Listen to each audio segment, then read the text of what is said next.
सूरज ढल गया था और नंदगांव के सुस्त गांव पर लंबी परछाइयां पड़ रही थीं। पहाड़ियों के बीच बसा ये गांव साधारण दिनचर्या और पुरानी कहानियों वाला स्थान था।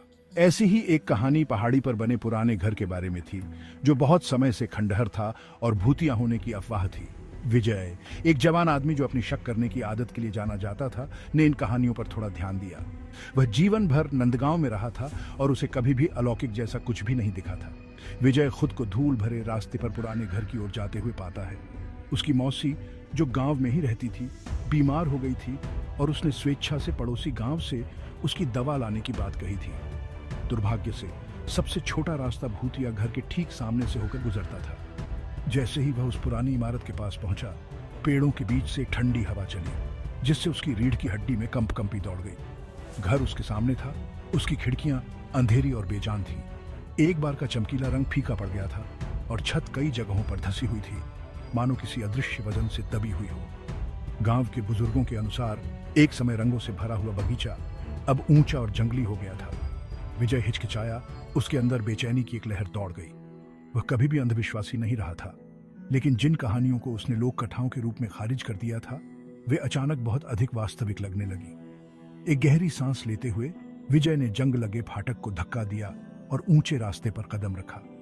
हवा और भी ठंडी हो गई और उसके अपने कदमों की आवाज के अलावा सन्नाटा छा गया। उसने अपनी गति तेज कर दी, उस घर को पार करके अपने रास्ते पर चलने के लिए उत्सुक था। जैसे ही वह घर की छाया के नीचे से गुजरा, उसे यह एहसास नहीं हुआ कि उसे देखा जा रहा है। विजय रास्ते से जल्दी चला गया। उसका दिल उसके सीने में तेजी से धड़क रहा था। वह अपनी गर्दन के पिछले हिस्से पर खड़े बालों को डर और एड्रेनालाइन के अजीब मिश्रण से झंझनाहट महसूस कर सकता था। संपत्ति के दूसरी तरफ पहुंचकर उसने राहत की सांस ली। आगे के जंगल का अंधेरा पुराने घर की दमनकारी उपस्थिति से कम खतरनाक लग रहा था।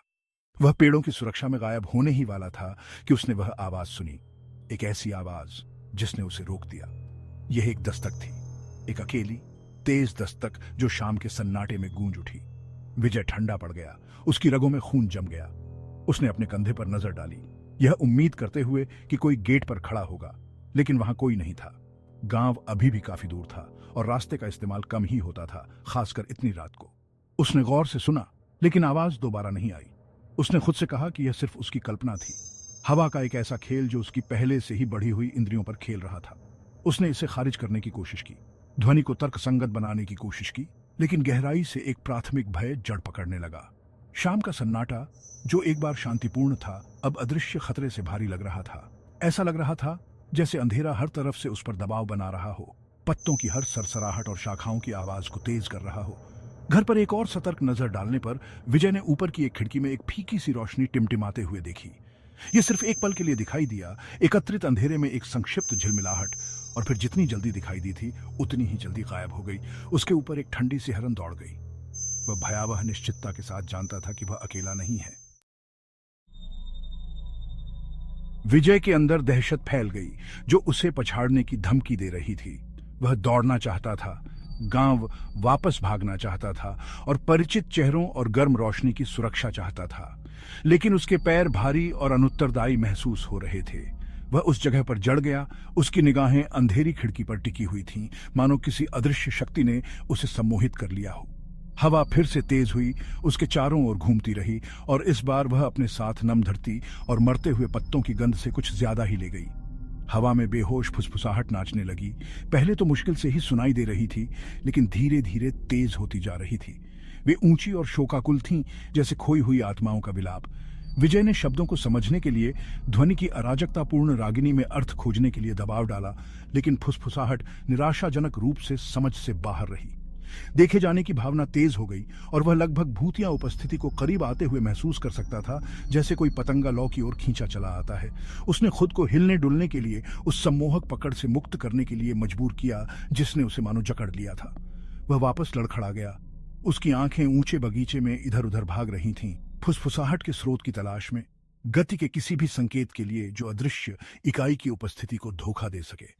लेकिन कुछ भी नहीं था, केवल सरसराते पत्ते और हमेशा मौजूद हवा। अब अपने साथ भूतिया आवाजों का द्रुत शीतन कोरस ले जा रही थी। जैसे ही विजय भूतिया घर से दूर चला गया, वह एक उलझी हुई जड़ पर फिसल गया और भारी आवाज के साथ जमीन पर गिर पड़ा। वह अपने पैरों पर वापस लड़खड़ा गया। उसका दिल तेज हो रहा था और तभी उसने उसे देखा। पेड़ों के किनारे पर एक आकृति खड़ी थी, आंशिक रूप से छाया से ढकी हुई थी, लेकिन इतनी करीब थी कि वह उसके रूप को पहचान सके। यह लंबा और दुबला पतला था, बहते हुए सफेद वस्त्र पहने हुए थे जो अंधेरे में हल्के से चमकते हुए प्रतीत हो रहे थे। फुसफुसाहट तेज हो गई। आकृति के चारों ओर एक भूतिया कफन की तरह घूम रही थी।